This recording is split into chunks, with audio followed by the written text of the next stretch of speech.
Hey everyone, this is Kirk here again at OptionAlpha.com. This is the members only video update for Monday, June 11th after the close here. So what I wanted to go through tonight with you guys is I actually wanted to not look at as many charts. We'll get to the charts later on, but I did want to take a look at all of the bond stuff just because I've been getting so many questions from everyone about it. And so I wanted to go over it. I felt like it was important to go over. And of course, my disclaimer is I don't have all the facts. I never have all the answers. Neither do you. But this is my take on what's kind of going on here with all these bond prices. So this is really huge because we have the Greek elections, which are on the 16th. That to me is going to be the deciding factor for where we go for the next month. So I'm really hesitant to enter any major positions here this week until we know how those elections are going to go, right? We have one side of the table that they want to pull out of the euro, absolutely devastating, and the other side they want to stay in, right? Not obviously not great staying in, it's just dragging them down, but it's not going to be as bad as if they did pull out of the euro. So that's going to be, for me, the big determinant on where things go from here. June obviously is pretty much safe right now. You know, we had a really good June. We're going to have everything expire nice and profitable, barring any catastrophes this week. So we'll just move on to July as soon as we can. Again, I'm hesitant to enter a lot of positions this week ahead of those elections, but we'll see what the market gives us.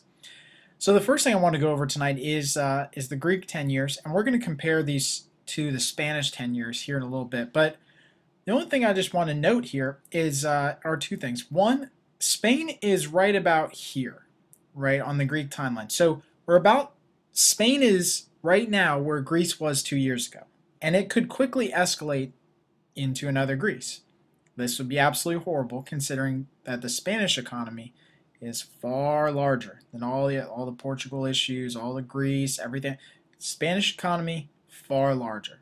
Much bigger problems, but they also may take longer to get this high if they ever do. But they're definitely at the beginning of what could be a tailspin that they're entering. The one thing I want to point out on the latter half of the Greece chart is this day right here, March 8th and 9th of this year, where it had a huge drop in the yield, right?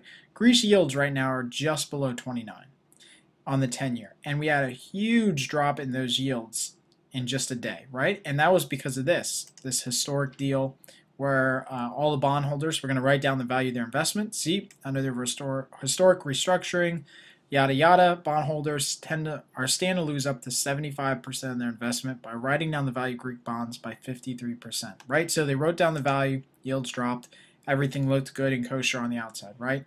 But look how quickly we've gone here in 4 months, right back up to about 30 yield on these 10 years. That's semi-embarrassing for the Greeks that they had this huge deal and all these bondholders lost money, and now yields have gone almost back up as high as they were before the deal. And barring any other bailouts, there's no reason to believe that they can't continue to move higher with everything else.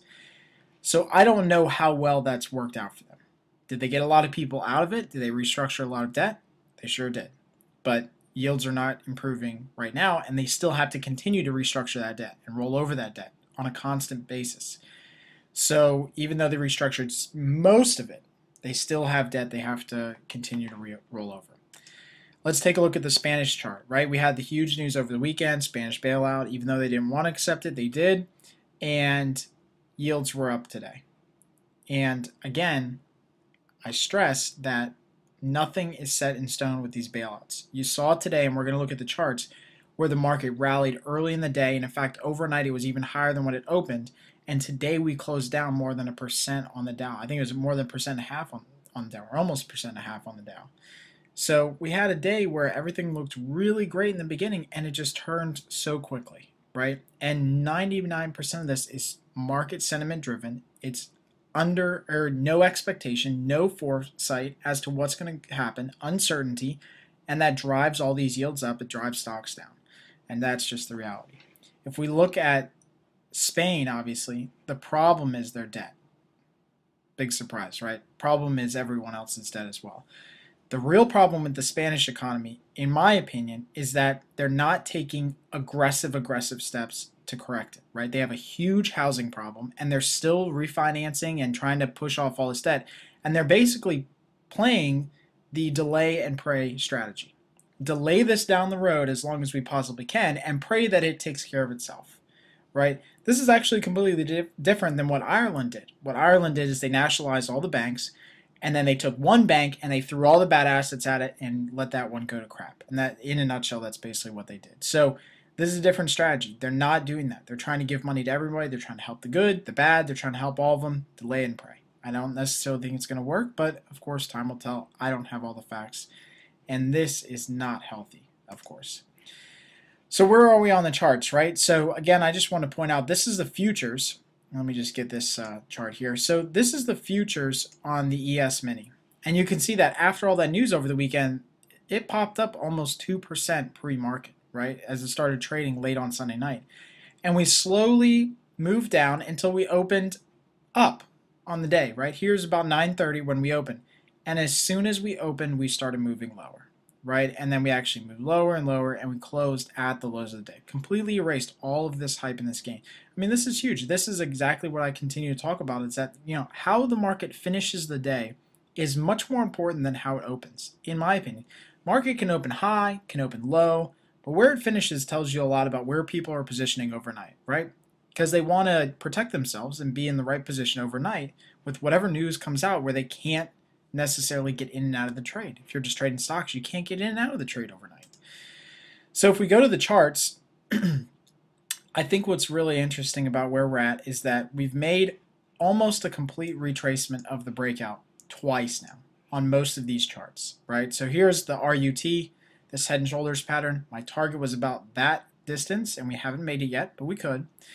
But we've made a complete retracement of this 775 resistance line twice now, right? And today, we really fell hard afterwards, right? We closed a huge bearish engulfing pattern as far as candlesticks. So for all intents and purposes, we should continue lower. We've had a lot of bullish divergence, but we haven't had anything really turn over. No signals that have come up yet. Again, here's CCI. CCI has definitely had some bullish divergence, no doubt about it, but we haven't gotten that signal yet. Same thing on the S&P. The S&P is another one where we've had nearly the same rotation back and forth, right? And again, this long tail up top and huge bearish engulfing pattern here on the daily chart. So if we can move lower, I think the next stop is going to be around 1290, 1300. And that's not too far from where we're at now, right? But that's going to be the next stop. If we break that level, it's clearly going to be 1260 to 1250. That's going to be the easy stop. And then I'll just see how far we go from there, right? The VIX has continued to move up, which is good for us. So as always, you know, we just kind of hold and wait and see. We go over our positions for the month. The DIA, no problem there. Inside of the week here, we're expiration. So no problem there. And then the S&P, like we had just looked at, we have the 1155 call, put spread on the bottom side. So again, no problem there. RUT call spread, no problem there.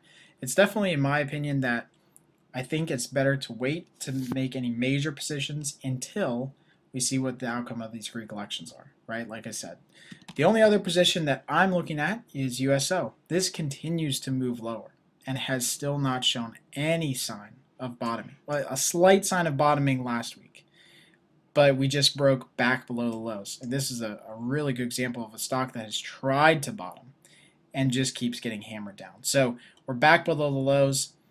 So I could easily see this thing. It's clearly going to at least hit 30. That's going to be major long-term support. But it really looks like 29, 28.5 is where it's going to potentially meet some more buyers that might come back in. So that might actually be a good position for you. Like I said, I've looked at this position just to hold in my IRA. As far as a long trade on USO, hold it for a couple months because oil will eventually rebound. It just depends on how long. And these are great prices. I wouldn't want to be buying this up in the 45s and 50s.